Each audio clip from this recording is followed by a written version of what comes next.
Hello, boys and girls, and thank you for joining me as we look a little bit more at figurative language. Now, I know that there's another video on that, and I hope that you've watched another video on figurative language, because that video shows you the different types of figurative language. But I really wanted to give you another example of some of these different types of figurative language, because it just enriches your writing, and it just really paints this vivid picture for your readers. It really gives your writing a little bit more depth. And so I think that that is so important that you try to use some of these different types of figurative language in your writing. So I'm going to read you part of a story. It's called Grandma's Garden, and I want you to see if you can figure out what some of these different examples are. Okay, so here we go.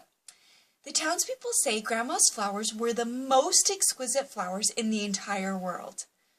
Now that was a little bit exaggerated. What do you think? Hyperbole. Excellent. It was only once in a blue moon that the flowers did not bloom. Once in a blue moon. An idiom. Excellent. That's a less used idiom, but it is an idiom. Grandpa used to tell me all about her work. He would say, the rose bushes seemed to spread their petals as visitors passed. The purple petunias sat mocking the irises that were not as colorful as usual. Can irises mock? Do flowers mock? No, that's personification. Excellent.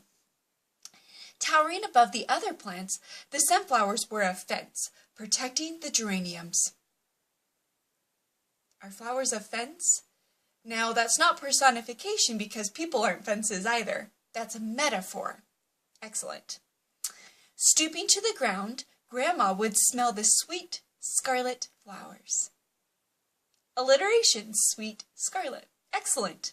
When people gawked at her garden, there was little noise, and Grandma would stand as proud as a peacock. Simile. Excellent. Occasionally, a bee's buzzing would break the silence. That one's a little bit more tricky, but that's an onomatopoeia, because buzzing or buzz. And then the giggles of children would echo through the neighborhood. So how did you do? Were you able to kind of pick those out a little bit?